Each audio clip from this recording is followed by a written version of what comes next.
Golden State Media Concepts bring you Book Review Podcast, a haven for bookworms of all ages and the widest genres, from mystery to memoirs, romance to comedy, fantasy to sci-fi. If you love to read, this is a podcast for you. It's the Golden State Media Concepts Book Review Podcast.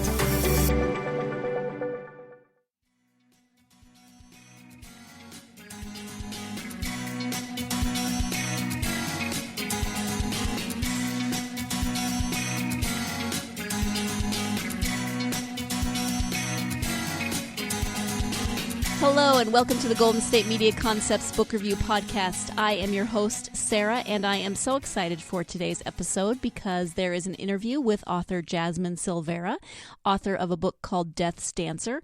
It was a lot of fun, and I'm so excited to share the interview with you because she is really interesting and really engaging and a lot of fun. She was a lot of fun to interview, so I hope she's a lot of fun for you to listen to as well. I'm sure she will be. Her book, Death's Dancer, is her debut novel, and let me give you a little synopsis of it. Isela Vogel dances on borrowed time. A degenerative hip threatens her successful career, bringing the favor of the gods to her patrons. Now, one big job could set her up for life, if it doesn't get her killed. The necromancer Azrael must harness the power of a god to stop a killer, and that requires a dancer. Capricious gods and scheming necromancers are the least of Isela's worries. If she and Azrael fail, it will cost more than her life. If they succeed, she will lose everything she loves. And then there's the danger of falling for a lord of death. So that's the synopsis for Death's Dancer, the debut novel by author Jasmine Silvera.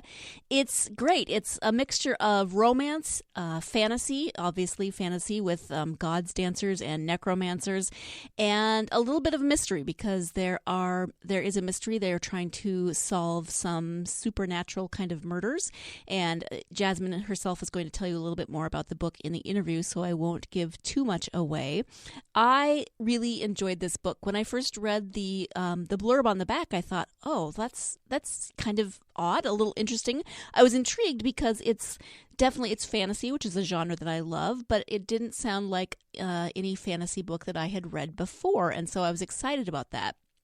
And it does have elements of traditional fantasy. There are some shapeshifters, there are some witches, things like that, but it's really different from any other fantasy book that I have read. And she creates this great world and these interesting characters, these detailed and well-created characters, and this world in which they inhabit, and brings them to life in a way that is fun. It's intriguing. This book will suck you in, and you will be interested to know exactly where it's going, exactly what's going to happen. So I didn't want to put it down. I kept having to put it down to go do other things, but I really, really enjoyed this book, and I think you will too.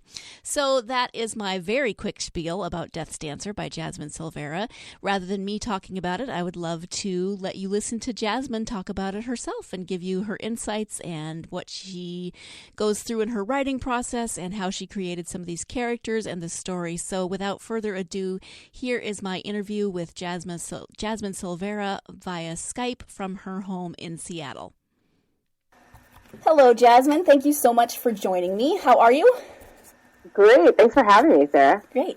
So before we get started talking about your writing and your book, just go ahead and tell my readers a little bit, whatever you're comfortable sharing about yourself. Well, let's see. I was born in California, but I currently live in Seattle with my husband and our 2-year-old daughter. Both of my parents worked in education, so I had no choice but to love reading and writing. Actually, I just have always loved it, and I wrote my first story in 4th grade about a sentient Christmas tree, and I just haven't looked back. So I'm currently a full-time mom, editor, and writer, and but I also teach yoga, and I do some photography. Okay, great. Thank you. A sentient Christmas tree. What, did it have an adventure? Well, it was the kind of what happens to the tree after Christmas. Oh. Sort of. I gave it a second life. Oh, nice. Story.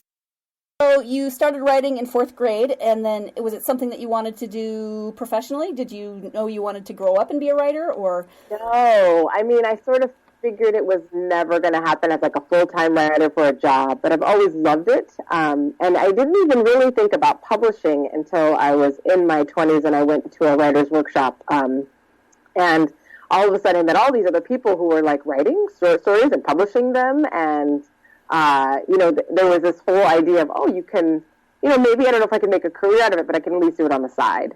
So I kind of, at that point, started looking. I think that also changed how I looked at my writing. Instead of it being like just something I did when I was inspired and sitting down and, pouring out my heart and the tortured artist, I really started to see writing as a craft and something you could develop. And the more you worked at it, the better you got at it. And the importance of having beta readers and feedback and critique.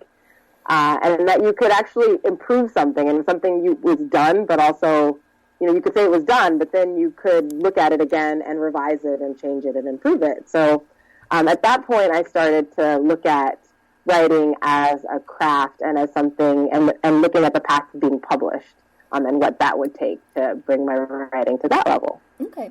So you mentioned, instead of just writing when you kind of felt like it, do you have a writing schedule, or do you have a way of writing that you try to stick to? Yeah, I think at various points of my life, it's been, more or less of a schedule. It's hard to have well, I have a 2-year-old, so for the last 2 years, it's been kind of catch as catch can. As she gets older, I'm able to sort of really have days of the week and times of the day that I sit down and write. I pretty much try at the beginning of the week, set out some goals, whether it's a word count or a chapter that I want to write or fix, and then kind of just get to that, check that goal off the list. I'm a person who loves to-do lists, so if I can organize my writing around creating to-dos, I've been very successful doing it that way. So I tend to write better in the morning. I'll get up a little early and do some of my just kind of drafting writing, and then I edit better in the afternoon and the evening, which is great because after bedtime I have a little bit of time to sit and rework some of the things I worked on earlier in the day, or look at the story overall and do some structural things. So kind of knowing what I have time for, and then not being too hard on myself if I miss a day because we just moved. So there are some days where I just don't even have the brain space to write. I just try to make it up and a couple of days later. And it helps having a really supportive partner who understands how important it is to get the writing time in, because if I don't get it in, he knows. He's like, you need to go away for a couple of hours, and kind of sets me off in the room to go do my thing. So that's been great. Yeah, that's really helpful. Talk a little bit about Death's Dancer. Yeah, so Death's Dancer is kind of a culmination of a couple of different ideas I've had rolling around in my head for a while. I have a background, I'm not a dancer, but I do love to salsa, which is a kind of dance, also with chips. I love that too. But I teach yoga, so I've always really wanted to incorporate body movement into the story, and I knew I didn't want to specifically have yoga. I love ballet, but I didn't really want to have a more like a traditional ballet kind of story. And there's a sequence of postures in a yoga practice. Anybody who's been to a couple of vinyasa classes will recognize the Warrior 2, Warrior 3, Warrior 1, and together that sequence is referred to sometimes as the dancing warrior. So I just thought that's such an evocative image, and it's really beautiful to practice. It feels really great, and I thought, so I started doing some research about dance and culture and communication and religion. And it just is a lot of similarities in cultures and religions, and the way that movement and music is kind of used to either express your belief and your religion, communicate, storytell. And so then it was just a short hop to a speculation of, well, what if you could literally communicate with gods through dance? And what if there was a pattern of dancing that became a language? So that was that piece of it. And then the other piece was we did live in Prague for about 2 years. And Prague is this incredible city in Europe. It's really relatively untouched by a lot of the damage during World War II. It's got this very rich history of conflict and changing of hands and a lot of political uprising and unrest and changeover. And it's just a really evocative city to be in. It also has this really great background of being a place of magic where alchemists came way, way back during the time of Rudolf, when Prague was the capital city of Bohemia and the kind of the center of the Bohemian Empire. All of these alchemists came, and alchemy is about transforming one thing into another thing, and there's a lot of just this rich history of magic and kind of woo, in the city. So, to put it technically, woo. That's right. So all of those things kind of came together at once, and I'm in the city, and I'm thinking about movement, and I, was thinking about necromancing, which is this idea that you can communicate with the dead.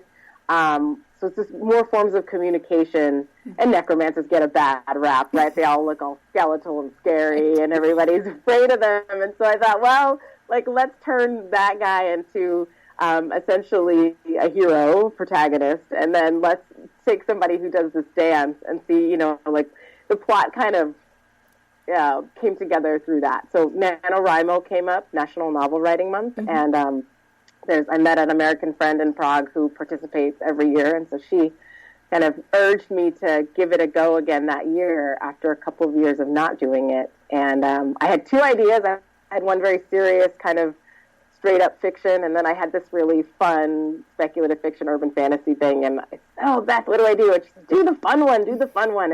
It's only a month. If you hate what comes out of it, you never have to touch it again. So Death Dancer came out of that. And I blazed through about 90,000 words in a month. I wasn't working, so that helped. And I had a complete draft, I think, by the end of November. And I was like, okay, there's something here. So Let's look it out. Yeah. Yeah, that's fascinating because it's definitely, it has elements of supernatural, kind of paranormal that you read in other types of fantasy novels. But it was a really unique storyline with really unique characters. I appreciated that about it. And so tell us a little bit about the main characters, Isela and Azrael. Yeah, so the story is essentially Isela Vogel is a gods dancer, and she basically makes a living dancing for gods, and she does that through this dance that communicates a request from her patron. The request is then responded to divinely, and she gets paid. So she's had a very successful career of doing this, but she also has a bum hip. And so this hip is going to end her ability to dance professionally kind of prematurely. So she takes this one big job, this kind of last job to close out her career. So this final job, the problem with this last job is that the new patron is the allegiance of necromancers. And so these are 8 very powerful necromancers who essentially control the world. And the newest member of their group, Azrael, has been charged with finding a killer. So there's some supernatural killer roaming the streets of Prague. He needs to find out who that is. So they believe that he will need the help of God to do that, and so that requires him to have a dancer. So he is not convinced that he needs a dancer to help, or that he needs any help at all, and she doesn't trust him, but they're forced to work together. And so this is the kind of where we kick off is she's taken the job, and they're tracking this killer through the streets of Prague, and it kind of reveals to her some secrets about her own family that she didn't know, the world that she doesn't know that she really lives in, and then it brings them together romantically also. It does, but they're not, they kind of get thrown together in, sort of that way that often happens in romances, the very different worlds brought together by an outside force, but they don't immediately, have this, ooh, it's not one of those romances of, hey, let's just fall into bed together. She is very stubborn, which I appreciate, and very, she's got her set of rules that she's going to live by, and he is very annoyed with her a lot because she won't just fall into line. So talk a little bit about their relationship in those terms. Yeah, so I think what's really common in this genre is this idea of fated mates, or, you're destined to be together. And that is, I understand that in a way because it's a way of equalizing the power dynamic when you have one character who's supernatural and are really powerful and or immortal, and then you have a human. What would bring the two of them together and make that sort of equal is that the supernatural character, usually the he, is, for some reason, she's the one for him, and he cannot resist the pull, and Right. They're drawn together because they're meant to be together. And there's really romantic about that, and I love some of those stories too.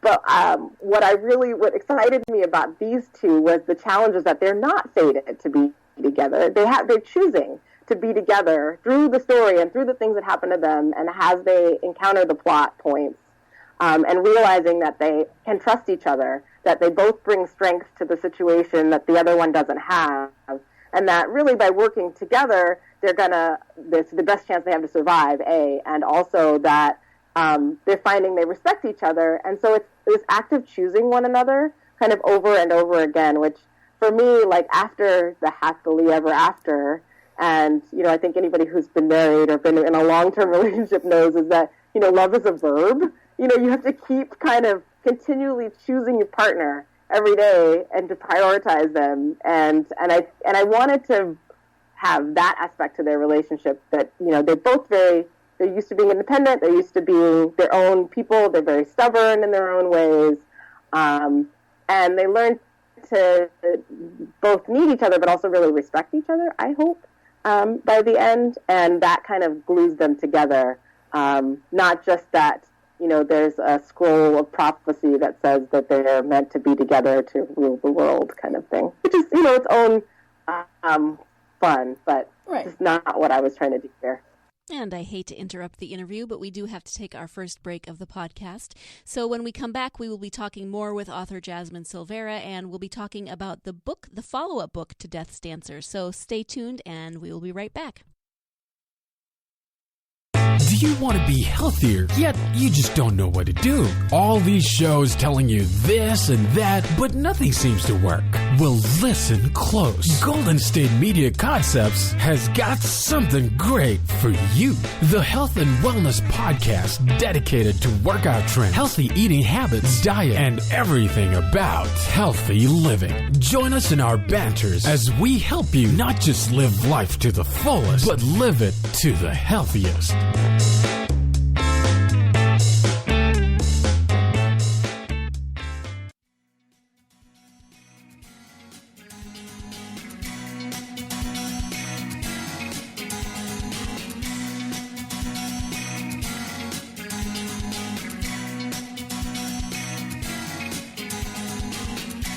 Welcome back to the Golden State Media Concepts Book Review Podcast. We are talking with author Jasmine Silvera, author of Death's Dancer. So let's get back to the interview.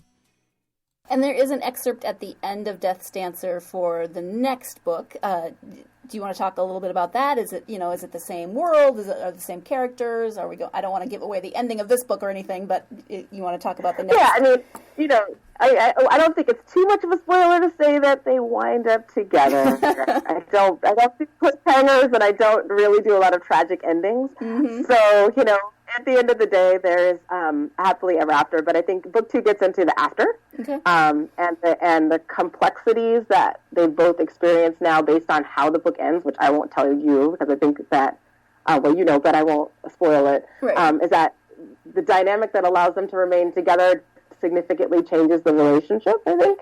And in one way it puts them on more equal ground, but in another way creates some challenges. Mm-hmm. So I think, book 2 really gets into that relationship, also exploring kind of what happens to, so Isela's family is involved in this book. Part of the backstory is that they are Americans who moved to Prague during a period of as refugees, basically. And there's some world building around that. But so her family comes into play. Mm-hmm. There's a big revelation about them in the first book, and without spoiling it, that they're going to have a bigger role in the second book, as well as the allegiance coming back. Kind of, they're not quite done yet with mm-hmm. the two of them. So, it's a revision. It's revisiting the same world, and a lot of characters I hope that people enjoyed. We'll get to see again, but also. Really trying to build the world out a little bit, mm-hmm. Because I realized that the first book is really tight around the two of them and this murder, and there's this huge world going on around them that's changed the dynamic of, it's essentially like our world, but there's been a significant historic event that has changed the dynamic the supernatural is existing with the humanity. And so book 2 will kind of get into the rest of the world around them a little bit more, I think. Okay. Do you have a publication date on book 2? I have a late fall release date, and I don't have a number yet. Okay, so. late fall. Well, that late at least... fall this year. Okay, cool. And then what are you working on now? Anything new, or are you just chasing the 2-year-old mostly? I'm packing. Yes. I'm unpacking boxes. So we just moved. So yeah, I am literally unpacking boxes. But I'm still working. I'm actually have started the first draft of I think a little bit more closer to our world fantasy, kind of more in the vein of the urban fantasy that I grew up with, like Charles DeLent and Emma Bull, where it's more of, very close to our world with just very kind of interesting supernatural happenings. And that's about it centers around a series. It's a series, and it will center around a group of musicians and shapeshifters that live in a small town in the Sierra Nevada in California. Oh, okay. Yeah. Interesting. Thank you. You mentioned in one of the emails before we had the interview about the Kindle. Let me make sure I get it right. The Kindle, Amazon's Kindle Scout program. Do you want to talk a little bit more about that?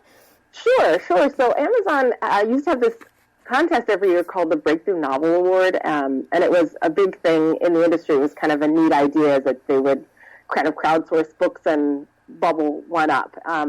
That kind of went the way of the dodo, I think, in 2013, and it was replaced by this Kindle Scout program, which is, I think, really fun and a really neat idea.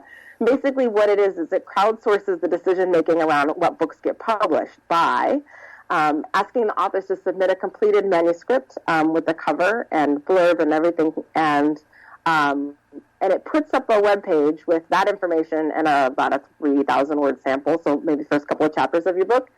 And then it asks people to read it and vote on it. And for a 30-day period, this campaign page, they call it live, and you can promote it.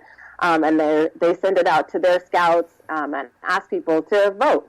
Do you like this book? Would you want to read the rest? At the end of the 30 days, that feedback from the voters is compiled with their editorial feedback, and then they decide whether or not to offer a contract. So Kindle Scout... or Death Dancer, rather, was published through this Kindle Scout program. And Kindle Press, which is the actual publishing arm, then offers the contract, and they do a professional edit, and then they publish the book. And then they publish an ebook version, so I've been doing a print run myself, which has been a lot of fun, and it's taught me a lot about being an indie author. But I do have a great backing from support from Amazon in terms of getting the book out there to readers. So that's been a really exciting process and project that they're doing now. Oh, that's really interesting. I did a little bit of reading on it before, but it sounds like a fascinating process. Kind of scary to put your work out there and let people vote on it. yeah, it's nerve-wracking. I think what's great about it, though, is that it gives you a sense of what people respond to, and it's a very short turnaround. So traditionally in the industry, and I'm sure you've heard these stories of people who have sent their books out to agents or editors, and it may take 3 months or 6 months or a year, or you never hear anything, and you can do that really for years and years. And I think of these the more famous authors, Stephen King and J.K. Rowling, who talk about having rejection notices in the 40s and 50s and 60s before publishing anything, and for me that equates to years of time. Mm-hmm. So what I like about this program is that it's 45 days. You get your manuscript, you tip top shape, you get a professionally designed cover, you do the blurb. So again, you have control over your cover, which I loved because it was very important to me to have a cover that represented who I thought the characters were for the book, mm-hmm. And I definitely didn't design it myself. I go to a professional who takes my ideas and then does something even more incredible than I could think of with them. And then in 45 days, So you have a 30-day campaign, and they have 15 days after, and they tell you, yes, we want it, or no, we don't. And it kind of frees you up to work on other things or move on to something else, or if you want to self-publish it, you can self-publish it, or if you want to go the traditional route and trying to find an agent or an editor, you can do that. But this program is great because it shortens that timeline quite a bit, and so it really gives you more direct feedback right away. Great. That's, like I said, it's really fascinating. I hadn't heard of it before, so thank you for sharing that. Let's talk about who you like as authors. Who do you like to read when you're not writing? I guess I read everything. I'm a little bit of that person who's always standing in line with like a piece of paper, whatever. If I'm anywhere where I have to wait for more than 5 minutes, I need to have something to read. So me too. I love having the phone, the Kindle app on my phone, yes. or iBooks, and I can just like, ooh. Yes. So actually, right now, so I grew up reading fantasy and the old school urban fantasy. So Charles DeWint, Emma Bull. I read a ton of Robin McKinley. I loved like the sword and sorcery. I think now would be like YA fantasy, but that was totally my game when I was a kid. And then I got into more the social science fiction of Octavia Butler and Ursula Le Guin. And I used to sneak my grandma's Harlequins. Oh my gosh, she's going to kill me when I tell people that. So I've always been like squeezing a little romance in there on the side. But I never really enjoyed historical romance until I read this woman, Courtney Milan, who just has a really, really smart sensibility and also kind of an awareness of historical romance. So that's kind of where it came from. Now I read a lot of epic stuff. I feel like I'm catching up on all of the big epic fantasies that I skipped. So like Joe Abercrombie and Scott Lynch's Gentleman Bastards, which has been really, really great. If you like The Usual Suspects or Ocean's 11 in like fantasy setting, that's fantastic. I'm also reading a lot of graphic novels. The Monstrous series book by Marjorie Liu and Sana Takata as the illustrator. Mm-hmm. I mean, the art is gorgeous. It's very Art Deco. It's set in Asia, in a kind of like a steampunky Asia. And it's just beautiful to look at. And the storytelling is really like in media res, just puts you right in the middle of it, and lets you discover the world sort of as the plot is unfolding. So, I love that. It's, kind of a non-Western set fantasy. Really, really evocative. Yeah. Mm-hmm. What kind of books do you like to read with your daughter? Oh, my gosh. So I love graphic novels, so I tend to pick a lot of her books that have the illustrators that I like. Mm-hmm. So there's a woman, Marla Frazee. I'm probably pronouncing her name wrong. Mm-hmm. She wrote a book. She illustrated a book called All the World, which was, I believe, a Caldecott or maybe selected book. The illustration is beautiful. So I have then picked up everything else she's ever illustrated. Mm-hmm. And then we read a lot of the good old standards. Sandra Boynton is a big favorite in our house. Anything Rhymes, the Good Night Construction Site we're big fans of that one around here. Mm-hmm. Yeah, and then my husband is German, so we're raising our daughter bilingually. So there's actually quite a few German kids' books going through our house. Little Pippi Longstocking, Pippi Longstrumpf in German, and what's the other? There's another series that Willy Das Ferkel, which is a little pig named Willy who gets into kind of barnyard adventures. So. Yeah. Awesome. That just kind of actually came to me out of nowhere. I was like, what do you read with a 2.5-year-old when you're an author? Everything. Anything she wants to read, basically, right. And right. That's opened me up to lots of books that I wouldn't have considered. But, and then we read a lot of things over and over and over again. So we can all, I think, recite Steam Train, Dream Train, kind of with our eyes closed. We prompt each other now. Yeah. So I say the first line, and then she says the second line, and then that's a big favorite. That's awesome. I used to do daycare for a family, and the little guy's favorite book had no words. It was just a picture book, and it's called The Truck Book, and he would check it out of the library every time we went to the library. And if you didn't tell the story exactly the way you told the story before, he would remember.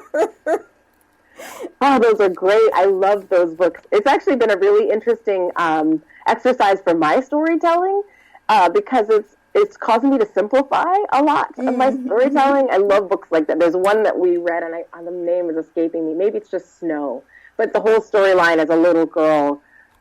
She wakes up and it's snowing outside, and then they go outside, and there's like this, the process of going outside, and then they get out, and then it becomes this magical forest with all the kids playing in the snow with the dancing snowmen. And it's just a fun Thankfully, she doesn't insist that I tell it the same way every time yet, although I'm sure that's coming. That stage will come. Yeah. So right now it's been really fun for me to just sort of like practice telling it different ways, and can I get to the same ending with different storytelling, playing up different characters in the story. So it's been a good storytelling exercise for me, the writer. Who knew? I've seen that book. It's really, I love the illustrations in it.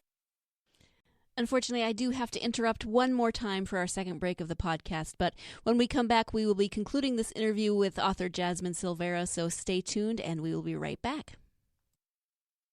Tired of searching the vast jungle of podcasts? Now listen close and hear this out.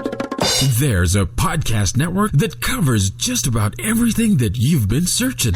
The Golden State Media Concepts Podcast Network is here. Nothing less than a podcast bliss with endless hours of podcast coverage. From news, sports, music, fashion, cooking, entertainment, fantasy, football, and so much more. So stop lurking around and go straight out to the Golden State Media Concepts Podcast Network.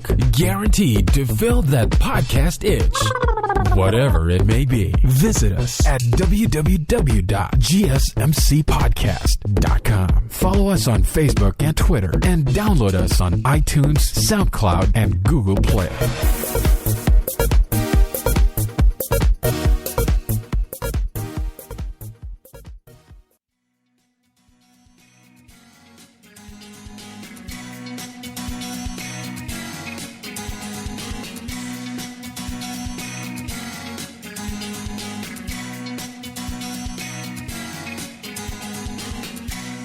Welcome back to the Golden State Media Concepts Book Review Podcast.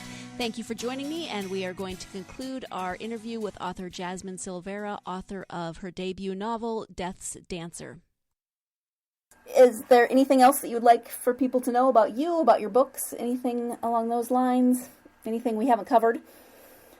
Oh, gosh. God, I'm surprised I haven't talked to myself.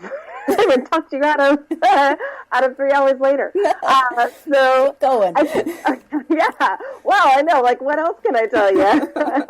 I am really, when I tell stories, I guess I like to break through the idea of what a genre story is that you pick up. And I know we all like some predictability in our reading. You know, there are moments where we like to know that, this is why people read genre, right? You read a mystery novel because you know there'll be a crime, and you know it'll be solved at the end, and it'll all work out. You read a romance because you know that it winds up happy, and, people ride off into the sunset in whatever shape that takes.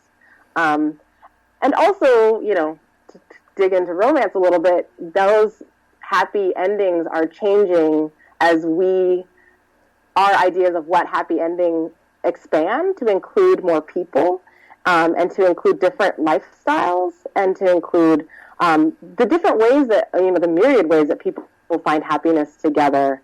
And so that's been really exciting for me as a writer that likes to play in the romance genres, to read more romance and kind of see the difference between, of how, I think the kind of bodice ripper stereotype, and what all of that entails. To sort of these really more modern interpretations of, love, of romance, of happily ever after, of who gets a happy ever after. It's been really delightful to see more diverse settings and characters, and groups of people that are not traditionally featured in stories that have happily ever afters. I love that predictability, to kind of backtrack a little.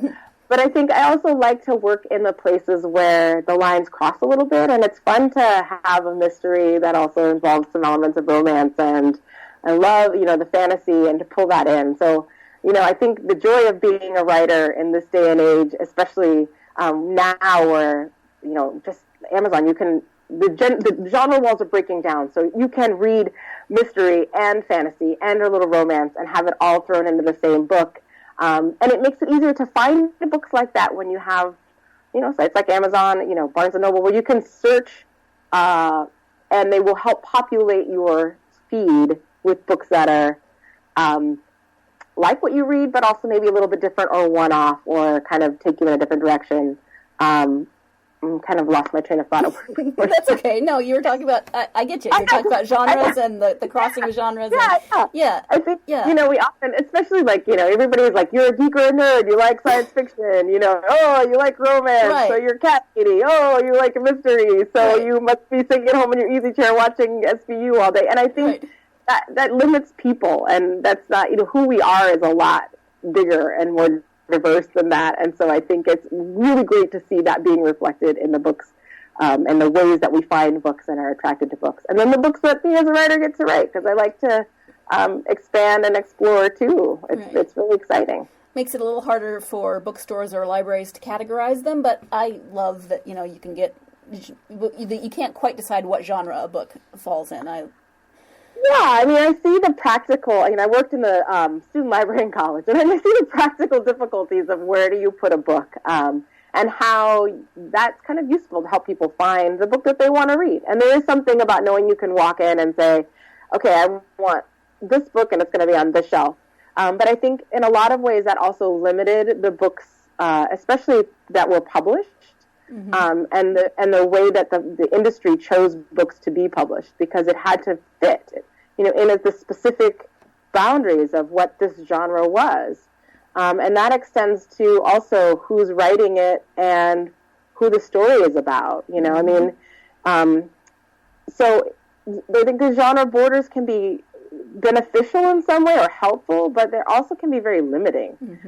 And I find that, I think it's worth the sacrifice of maybe not being able to easily categorize a book to have a book or have access to books that are told by different people, about different people, that encompass a wider range of backgrounds that aren't just limited to one section because, the author is this, so it fits into this section, right? And because all of that says is that then it creates, just creates these little lumps, and you can't break out of your lumps. And so a reader may say, oh, but I don't read those.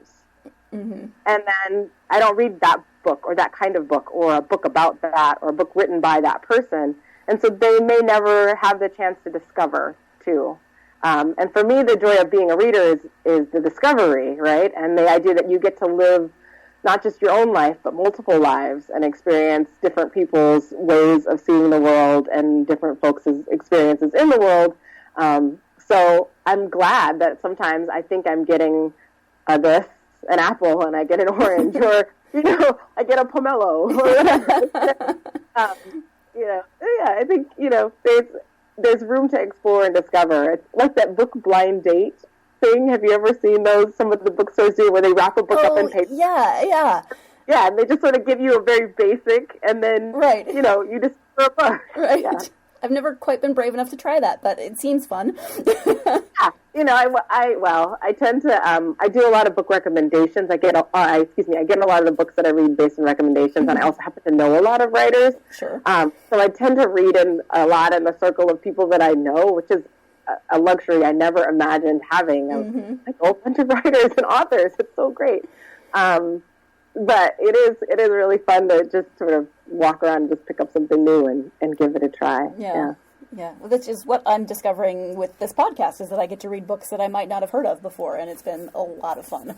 So yeah, I also read a lot of nonfiction, and I think it's important as a fiction writer when you're doing world building. For me, it's what makes the fantastic really approachable is when you've got kind of real world details. So I do read quite a bit of nonfiction, and then I also just try to pull one real tactile sensory detail to add so that it feels like it's a real thing that could potentially happen, even though, there's a necromancer dead in the other room or something. Right. Yeah. So I mean, drawing from those real concrete life experiences and knowledge is why I think it's important for genre readers to also be aware of the nonfiction world around them, and boy, if you know a writer, I'm sorry, you're going to wind up, some bit of you is going to get dragged in, ground up into the mill, and you might find yourself on a page somewhere. Nice. Be warned. We should all wear a label on our head. I think I've seen a meme on Facebook or a sign that says, oh, no, actually it was a friend of mine, my aunt's. I was at her house once when my aunt was house sitting, and she had a sign on her wall that said, "Be careful, you might end up in my next novel." Right. I think it's especially dangerous if you know a mystery writer or a thriller writer, because you might end up dead in the next novel. So, yeah. It's a way of... And actually, I participate in a write-a-thon for Clarion West every year, which is a writer's workshop here in Seattle. Mm-hmm. And one of the great it's basically a fundraising event for the workshop. But one of the things that they do is that writers will offer to Tuckerize you. It's basically like they'll find a way to put you in the story. And one of Ian McDonald's is a really great writer. He's been participating in this. He does ones where he'll write you into his world and then kill you. And so for an X amount of dollar, you can have yourself or someone you know written into the story and summarily off. So, it's fun. It happens. Yeah. Although I have to say, I can safely say that my family is entirely human and I've never dated a necromancer. So neither one of those two have actually got into my writing. I was really hoping you dated a necromancer. No. I think I would remember that one. I don't know. Dated a stranger. They have the ability. He could probably put a spell on you of some kind, and maybe you just don't remember it. Who knows? It would have been an adventure one way or the other. That's right. All right, so changing tactics a little bit. You're on social media. Do you want to tell people where they can find you? Yeah, so I am on. I'm kind of a social media addict. It's my favorite way to procrastinate. So I'm on Twitter and Facebook and also Instagram, because I do love. Instagram is the most approachable one for me because I can snap a picture real quick and send it everywhere. Mm-hmm. So you'll mostly find me on Instagram and Facebook, and then I have a newsletter. So if folks are interested in finding out new release information, or I have a short story set in the same world as Death Dancer coming out this summer as part of an anthology of Kindle Press authors. So there are going to be some great short stories set in the worlds of our novels that were Kindle Press books. And that is a free anthology, so it's a great way to sample some new writing. Okay. So yeah, to find out about that, the best way to do is either follow me on Facebook or sign up for the newsletter. I don't send out things every week. I'm kind of like when there's something interesting happening, that's when you'll get a newsletter. So don't worry, I won't fill up your email inboxes. I know we're all dealing with an overabundance of email. So yeah, try not to contribute. Thank you for that. I was just going to make the random comment of, I love your tagline on Twitter. Do you? Oh gosh, wait a minute. Do you remember what it is? I'm blanking. I write about things that go bump in the night, including headboards. Yeah. Thank you. I laughed probably more than I should have at that. But... thanks, I'm glad you like that. Yeah, I like to say what I write is uber sexy urban fantasy. I mean, who doesn't love a little heat? Thank you for not using euphemisms. Oh gosh. Yeah, no. There was no mention of a throbbing member anywhere. I appreciate that. Thank you. Yeah. Yes, readers, you'll be delighted to know there's no members throbbing or, valleys of any kind mentioning. No, I mean, for me, the scenes of coming together are really about character and relationship building. It's very easy to get into insert tab A into slot B and then finding all the flowery language around that to make it sound a little less clinical. Right. But I think, I try to get away with the minimum that I need to tell you to give you, the very intelligent reader who is enjoying the novel, the ability to utilize your own words and images to complete the scene. Okay. Well, on that note. Now that we've gone there, right. I think we're kind of... Where else can we go? Yeah. No, thank you so much, really, for joining me. I had so much fun, and I'm looking forward to the short story and the new novel in the fall. Looking forward to both of those. So yeah. Short story is I'll forget the name of it already, and the novel is going to be Dancer's Flame. Dancer's Flame. Okay, great. Well, thank you so much for joining me. I really appreciate it. All right. My pleasure. Thanks again for having me, Sarah. You're welcome. Once again, I'd like to thank my guest, Jasmine Silvera, author of Death's Dancer. I had such fun with this interview. Jasmine, you are a great guest. I really appreciate you taking the time to come on the podcast. And for those of you who are listening, I really recommend checking out her book and then the new short story coming out this summer and then Death's Flame that's coming out this fall. So sign up for her newsletter, follow her on social media. I know she would love to hear from you or have you interested in her books.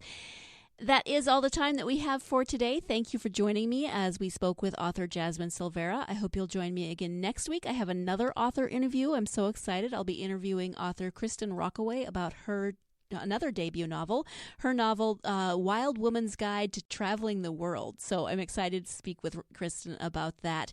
In the meantime, you can find all of our podcasts at www.gsmcpodcast.com. You can follow us on Facebook, Twitter, Instagram, and Tumblr. I'd love to hear from you. You can download our podcasts on iTunes, SoundCloud, Stitcher, and any of the apps that you use for your mobile devices. So as always, thank you for joining me. Please join me again next week when we interview Kristen Rockaway. In the meantime, go get yourself lost in a good book. You've been listening to the Golden State Media Concepts Book Review Podcast, part of the Golden State Media Concepts Podcast Network.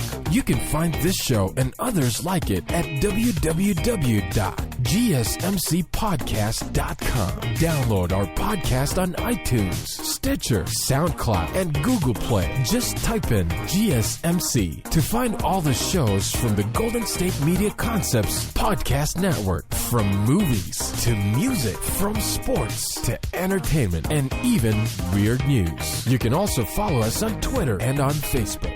Thank you, and we hope you have enjoyed today's program.